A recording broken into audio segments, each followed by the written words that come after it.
ከአውስትራሊያ ወደ ጀርመን ለጉብኝት ብትሄድም በድንገት የተዋወቀችው ግለሰብ አፍኖ አስቀራት።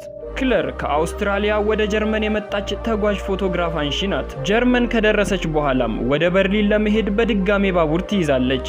በርሊን ከደረሰች በኋላም ሆቴል ውስጥ ማረፊያ ክፍል ትይዛለች። በመስኮትም ዙሪያዋን ከተመለከተች በኋላ ወደ ውጭ ትወጣለች። ውጪም ሰዎች ክብ ሰርተው እየጠጡ እየተጫወቱ ነበር። ክለር እንድትቀላቀላቸው ይጠይቋታል። አብራቸውም ሌሊቱን ሙሉ ታሳልፋለች።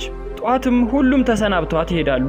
እሷም የፎቋ አናት ላይ ሆና በዙሪያ ያሉትን ነገር ፎቶ ማንሳት ጀመረች። በቀጣዩ ቀንም ክለር በከተማ ውስጥ እየተንቀሳቀሰች እቃዎችን መግዛት ጀመረች። በመቀጠልም ወደ ቤተ መጻሕፍት በመሄድ ፎቶዎችን ታያለች። በዚህ መሃል አንድ ሰው ከቤተ መጻሕፍት ሲወጣ ትኩረቷን ሳበው። እሷም መጽሐፏን አይታ ከጨረሰች በኋላ ወደ ውጭ ስትወጣ ከቤተ መጻሕፍት ውስጥ ሲወጣ ቀልቧን የሳበውን ግለሰብ ውጭ ቆሞ አገኘችው። እሱም ከጎኑ ስትቆም ማውራት ጀመረ። አንዲ እንደሚባልና እንግሊዘኛ አስተማሪ እንደሆነ ይነግራታል። ከተዋወቁ በኋላ አብረው መሄድ ጀመሩ። ክለርም አንዲ ቃላቶችን በመሳሳቱ እየሳቀች አብረው ይሄዳሉ። እሱም ለምን ወደ በርሊን መጣች ሲል ይጠይቃታል። እሷም ለምን እንደመጣች ትነግረዋለች።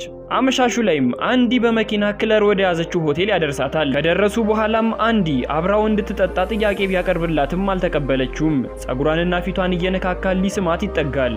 በመሃል ግን መሳሙን ይተወውና ክለርን ይሰናበታታል። ክለርም ወደ ያዘችው ክፍል ትገባና ያነሳቻቸውን ፎቶች መመልከት ትጀምራለች። ከፎቶዎች ውስጥ ደግሞ አንዲን ያነሳችው ፎቶ ነበር። እሱን እያየችም ፈገግ ትላለች። በቀጣዩ ቀን ክለር ወደ ቤተ መጻሕፍቱ ትመለሳለች። ታዲያ ወደ ቤተ መጻሕፍቱ ውስጥ ስትገባ አንዲ ቁጭ ብሎ ትላንት እሷ ስታዩ የነበረውን መጽሐፍ እያየ ነበር። ተገርማም ወደ አንዲ ትሄድና እጇን መጽሐፉ ላይ ታደርጋለች። እሱም እጇን ይይዛታል። ከቤተ መጻሕፍት ወጥተው በድጋሜ እያወሩ መጫወት ጀመሩ። በማውራት ላይ ሳሉ አንገቷ ላይ ሐብል ያይና የምን ሐብል እንደሆነ ይጠይቃታል። እሷም የእናቷ ስጦታ እንደሆነ ትነግረዋለች። አብረው ካመሹ በኋላም ሁለቱም ወደ አንዲ ቤት ይሄዳሉ። እሷም ቤት ውስጥ ሆና በመስኮት ስትመለከት አንዲ ከኋላ በመምጣት እጇን ይይዛታል። በዛ ቀንም ክለርና አንዲ ፍቅር ሲሰሩ ያድራሉ። ጠዋት ላይም ተቃቅፈው እንደማይለያዩ ቃል ይገባባሉ። አንዲም ወደ ትምህርት ቤቱ ይሄዳል። በትምህርት ቤቱም ሲያስተምር ሁሌ ጥያቄ የምትጠይቀውና በጥርጣሬ አይን አተኩራ የምታየው ተማሪ አለችው። ጥያቄ ተጠይቀዋለች። እሱም ጥያቄዋን በዝምታ አልፈዋል። ታዲያ ክለር አንዲ ቤት ውስጥ የነበራትን ቆይታ ጨርሳ ወደ ውጭ ለመውጣት በሩን ስትሞክረው ቁልፍ ነበር። እየዞረች ሁሉም ቤት ውስጥ ያሉትን በሮች ብትሞክራቸው ተቆልፈው ነበር። በዚህ መሃል አንዲ ወደ ቤት ተመለሰ። ቆልፎባት በመሄዱም እየቀለዱ መሳቅ ጀመሩ። አመሻሹ ላይ ሁለቱም ተያይዘው ወደ መዝናኛ ክበብ ሄዱ። በዛም ጥሩ ምሽት አሳለፉ። በቀጣዩ ቀንም አንዲ ወደ ስራ ሊወጣ ሲል ቁልፍ እንዲሰጣት ጠየቀችው። እሱም መልበሻ ክፍል ውስጥ እንዳለ ነግሯት ወጣ። ከትንሽ ቆይታ በኋላም ክለር ተነስታ በቤት ውስጥ ስትዘዋወር ፎቶ አገኘች። ስትገለብጠው የራሷ ፎቶ ነበር። ይህ ፎቶ ክለር ሳታስበው ሌሊት ላይ ያነሳት ፎቶ ነበር። ፎቶውን በደንብ ስትመለከተው አንገቷ ላይ የነበረው የእናቷ ማስታወሻ ሐብል የለም። በቤት ውስጥ ቁልፉን ብትፈልገውም የለም። ሩጣ ወደ በሩም ስትሄድ በሩም ቢሆን ቁልፍ ነበር። መስታወቱንም በወንበር ልትሰብረው ብትሞክርም በቀላሉ የሚሰበር አልነበረም። ለእርዳታ ሰዎችን ብትጣራም ድምጿ ከዚህ ክፍል ውስጥ መውጣት አልቻለም። ስልክ ለመደወል ወደ ስልኳ ስትሄድም ሲም ካርዷ ስልኳ ውስጥ አልነበረም። አሁን ክለር ከውጭ ዓለም ጋር ሙሉ በሙሉ ተቆራርጣለች። ከትንሽ ቆይታ በኋላም አንዲ ወደ ቤት መጣ። እሷም ከዚህ ቤት መውጣት እንደምትፈልግ ብትነግረውም ሊሰማት ፈቃደኛ አልነበረም። እሷም ምን እየተፈጠረ እንደሆነ ትጠይቀዋለች። ወዲያውኑ ስሜታዊ ሆኖ ይበሳጭባታል። ከዚህ በኋላም ወዴትም መውጣት እንደማትችል ይነግራታል። ክለር ብታዋራውም የእሷን ወሬ ወደ ጎን በመተው እራት ምን እንደምትፈልግ ይጠይቃታል። እሷ ግን እንዲለቃት ትማጸነዋለች። የአንገቷ ሐብልንም እንዲሰጣት በመገፍተር ትጠይቀዋለች። እሱም አስተኝቷት እያሰቃያት ብትጮህ ማንም እንደማይሰማት ይነግራታል። በቀጣዩ ቀንም አንዲ ወደ ስራ ቦታ ለስብሰባ ይሄዳል። በስብሰባ ቦታው ዋና ሰብሳቢ ደግሞ የአንዲ አባት ነበሩ።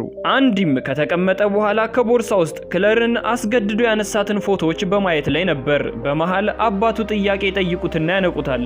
ከስብሰባው በኋላም አንዲ ከአባቱ ጋር በመሆን እራት እያዘጋጀ አባቱም ስለ ፍቅረኛ ይጠይቁታል። እሱም የበፊቷን ፍቅረኛውን እንደተዋትና አሁን አዲስ ፍቅረኛ እንደያዘ ይነግረዋል። ከዚህ በኋላ አንዲ ወደ ቤት ይመለስና ክለርን እየጎተተ ወስዶ አልጋ ላይ ያስራታል። አባቱ ጋር ያወሩትን ነገር ሁሉ ይነግራታል። ከቆይታ በኋላም ይፈታትና ለእናቷ ደህና እንደሆነች እንድትነግራት ያደርጋል። ከዛም ክለር ሻወር መውሰድ ጀመረች። ነገር ግን በመሃል አንድ ነገር አገኘች። ይኸውም ጎልደን የሆነ ጸጉር ነው። ክለርም እጅጉን ደነገጠች። ምክንያቱም ከዚህ በፊት ልክ እንደሷ እዚህ ቤት ውስጥ የታፈነች ሴት እንደነበረች አወቀች። ታጥባ እንደጨረሰችም መልሶ ያስራታል። እሷም ወደ ስራ ሲወጣ እንዲፈታት ትማጸነዋለች። እሱም ይፈታትና ወደ ስራ ይሄዳል። ክለርም ልክ እሱ እንደወጣ ለማምለጥ የሚያስፈልጋትን መሳሪያ መፈለግ ጀመረች። ብዙ ከለፋች በኋላም ሶፋ ውስጥ መፍቻ አገኘች። አንዲ ትምህርት ቤት ሲደርስ እሱን የምትወደው የስራ ባልደረባው እሱ በሚጠጣበት መጠጫ ስትጠጣያትና ተናዶ ያሳጥባታል። ወደ ቤትም ሲመለስ ክለር ፐዝሎችን በመገጣጠም እየተጫወተች አገኛት። አብረን እንጫወት ስትል ጥያቄ ታቀርብለታለች። እሱም ቁጭ ብሎ አብሯት መጫወት ጀመረ። ክለርም የያዘችውን መፍቻ የምትጠቀምበትን አመቺ ጊዜ በመጠባበቅ ላይ ነበረች። አንዲም የቀሩትን ፐዝሎች በመገጣጠም ላይ ሳለ እጁን በመፍቻ ከጠረጴዛው ጋር አጣብቀው ቁልፉን ይዛ ሮጠች። በሩንም ከፍታ መለጠችው። አንዲ እጁን አላቆ ተከተላት። ክለር ሩጣ የመጨረሻው በር ላይ ብትደርስም የመጨረሻውን በር መክፈት ግን አቃታት። ስትታገልም አንዲ ደርሶባት እጇን በበሩ ቀረጠፋት።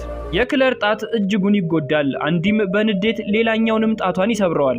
እሷም ራሷን ትስትና ወደ ቤት ይዟት ይመለሳል። በመቀጠልም አንዲ አባቱ ቤት ይሄዳል። አባቱ አንዲን እናቱ ልታየው እንደምትፈልግ ቢነግረውም እሱ ግን ለመሄድ ፈቃደኛ እንዳልሆነ ይነግረዋል። በመቀጠልም እጁን ምን እንደሆነ ይጠይቀዋል። እሱም ስራ ሲሰራ እንደሆነ ይነግረውና በንዴት ጨዋታው ላይ ትኩረት እንዲያደርግ ለአባቱ ይነግረዋል።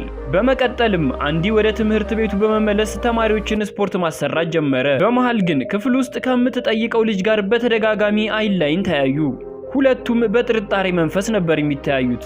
ክለር አሁንም መውጫ መንገድ በመፈለግ ላይ ናት። በሽቦ በሩን ለመክፈት ብትሞክርም ሽቦ ተሰብሮ ውስጥ ይቀርባታል።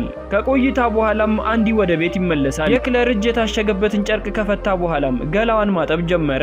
በመሃል ግን በሩ ተንኳኳ። አንዲም በሩን ሲከፍተው ትምህርት ቤት ውስጥ ሲተያዩ የነበረችው ተማሪ ናት። እሷም ስፖርት ስትሰራ ለምን እንደሚያፈጥባት ትጠይቀዋለች። በመሃል ግን ክለርን ታያታለች።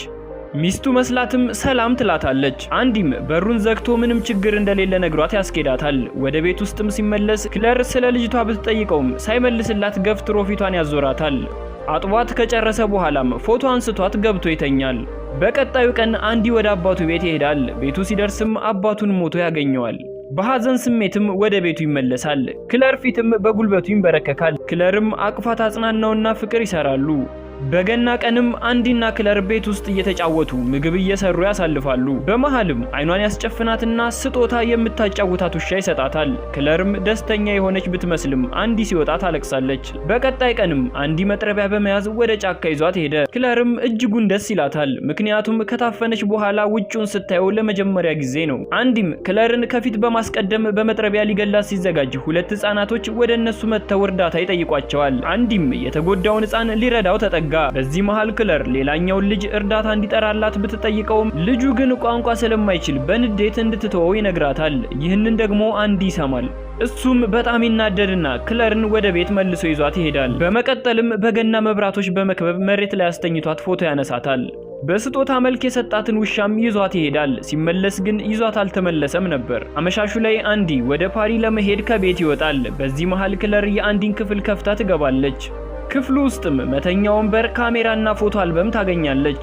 አልበሙን ስትመለከትም አንዲ ልክ እሷን ባነሳበት መልክ የተነሱ የሌላ ሴት ፎቶዎች ነበሩ። ክለርም ተስፋ የመቁረጥ ስሜት ውስጥ ገባች። በመሃል ግን ክለር በቤቱ ጀርባ ባለው መስታወት ስትመለከት አንድ ሰው መብራት እያበራ አየችው። እሷም መስኮቱን በመስበር ለእርዳታ መጮህ ጀመረች። ሰውየውም ያያትና ወዳለችበት አፓርታማ ይሄዳል። በሩ ላይ ቆሞ ሳለም አንዲ ከኋላው ይመጣና መጥቶ ይጥለዋል።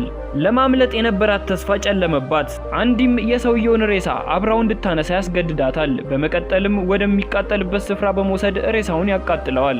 ወደ ቤትም በመመለስ የተሰበረውን መስታወት ይጠግናል። በመቀጠል አንዲ ቁጭ ብሎ ማንበብ ጀመረ። በዚህ መሃል ክለር አንድ ነገር አስተዋለች። ይኸውም የተማሪዎችን ደብተር ነው። እሷም አውቃ እጇን በማቃጠል ሳያውቅባት ደብተሩን አነሳችው። ደብተሩ ውስጥም ፎቶ አድርጋ ወደ ቦታው መለሰችው።